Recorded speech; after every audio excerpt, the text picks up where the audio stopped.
Men also shame men where this is concerned, especially when they realize that they don't have to be intelligent and take on the irresponsible life that most women seem to enjoy. Most women have such a warped mind that they fail to see around. Special Agent, do you understand your mission? Yes. To create as many weak men as possible in order to make women feel good about the poor decisions they make in life, without having to deal with the consequences, and men challenging them with logic. And what if that strategy doesn't work? Then we lie on them, knowing that the law will always work in our favor. After all, who are they going to believe? I like that. Glad we're on the same page. Greetings everyone. Welcome to Male Conversations Unlocked, the classroom for men, where common sense is not something you were born with but what you were taught. So how many tactics or strategy do you use to keep a man on the edge of a cliff, and what are they? Well, with the help of our wonderful law, it makes it easier to try to weaken the men, hence why we try to cover all our bases with around 12 methods to charge men with to keep women single. Oops. I mean to make women feel such lovely empowerment. Please tell the audience watching. First method, charge of irascibility. This is when a man is accused of having anger management issues. Whatever negative emotions he has are assumed to be unjustifiable. You're bitter. You need to get over your anger at women, or you are so negative. A good example of this, gentlemen, is the situation in which a black man was falsely accused by a Caucasian lady of raping and spent 16 years in prison only for the woman to get a pat on the shoulder. And the man accused would be told by mostly women, "Violence is not the answer. Don't throw away your freedom," when his freedom was already taken and all he got was an apology. He spent 16 years in prison after being wrongly convicted of rape. His accuser, a best-selling author, is now apologizing, saying she's truly sorry. But how do you undo such a life-altering mistake? Here's Les Trent. Tears of joy as a man wrongly accused of rape is exonerated after spending 16 years in prison. Anthony Broadwater, now 61 years old, broke down in tears when he heard the judge throw out the conviction. Mr. Broadwater cannot get those 16 years back. His accuser was Alice Sebold, author of The Lovely Bones, which was made into a major movie starring Mark Wahlberg. It's gonna be okay. My dad knows I'm here. Her rape at age 18 took place when she was a college student in upstate New York, years before she became famous. Second method, charge of cowardice. This is when a man is accused of having an unjustifiable fear of interaction with women. You need to get over your fear. Step up and take a chance like a man. Or you're afraid of a strong woman. As much as this might be offensive, there's a group famous for using the phrase "you're afraid of a strong woman." And that's melanated women. And most men are ridiculed for avoiding them, and it's not because of their color, but because men are looking for women with feminine blood, not women who are competing for the title of world heavyweight testosterone champions of society.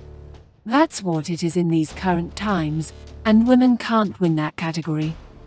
Third method, charge of hypersensitivity. The man is accused of being hysterical or exaggerating the problems of men. Stop your whining. Get over it. Suck it up like a man. You guys don't have it as nearly as bad as us women. You're just afraid of losing your male privileges. Your fragile male ego. Oh wow. You guys need to get a grip. When you say women have it hard, are you talking about men cash-apping women just for them to say hi? The child support system going in favor of the mother simply because she's seen as a nurturer by default, and so-called better parent? Or a woman getting GoFundMe donations for being dumb and also make random men pay child support by simply putting down a name on a document? Wild and unbelievable stories here in Detroit. This is one of them. This is one of them. Imagine being told to pay child support for a kid that is not yours or go to jail. That was the order the state handed down to a Detroit man. So today, he turned himself in, but here's what happened when 7 Action News reporter Kim Russell went with him to court. Carnell Alexander walked into the Frank Murphy Hall of Justice knowing in moments he could lose his freedom. I stayed up all night, couldn't sleep, thinking about it. Carnell is a wanted man because he refuses to do what the state orders and to pay child support for a child that DNA tests prove isn't his. A child he doesn't even know. I haven't even had a chance to really speak to him except for one time when we took the DNA test. Nonetheless, right now, under the law, he's a deadbeat dad. Today, he turned himself in to the judge as ordered. Scared because I've been before this judge before. But this time he had attorney Cherika Harris, who volunteered to help after seeing his story on 7 Action News. The judge said he will not go to jail for today. Thank you. Thank Ms. Harris. And hope that we can resolve this soon.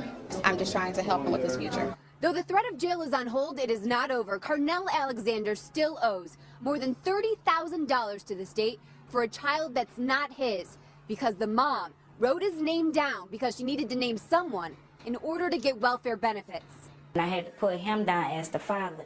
That was the only way I could get the sister. Now, I'm almost homeless. I'm almost in jail. I'm out of work.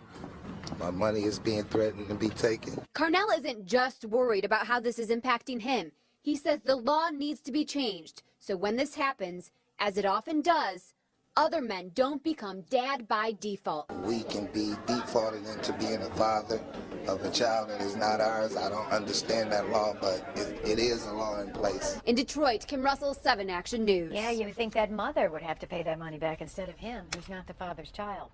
Besides the extreme circumstances, I can't see the struggle here. Fourth method. Charge of plurality. The man is accused of being immature and or irresponsible in some manner that reflects badly on his status as an adult male. Grow up. You are so immature. Do you live with your mother? I'm not interested in boys. I'm interested in real men. Men are shirking their God-given responsibility to marry and their children. The thing is, women don't like the fact that men are not willing to pay them to divorce them and to see their kids. And seeing that getting married from successful men is the ultimate bag, they will shame men for being responsible or astute. Fifth method. Charge of endangerment. The man is accused of being a menace in some undefined manner. You guys are scary. Or you make me feel afraid. This tactic is used a lot in relationships where a woman would leave a man because she wanted to do whatever she wanted and being irresponsible. Then when the man either moves on or is unbothered by the breakup, the narrative changes to her being in an abusive relationship, her not feeling safe and claiming emotional trauma, and so forth. Sixth method. Charge of rationalization. The man is accused of explaining away his own failures and or dissatisfaction by blaming women for his problems. You are just bitter because you can't get laid. Let me say this. Women aren't the only ones who shame men in this regard. Men also shame men where this is concerned, especially when they realize that they don't have to be intelligent and take on the irresponsible life that most women seem to enjoy. Most women have such a warped mind that they fail to see around 14% of men are over 6 feet and 0.038% of men over 7 feet. So men are dismissed because of that. When a woman can control her weight and how much her elastic stretches, man can never change his height or his genitals.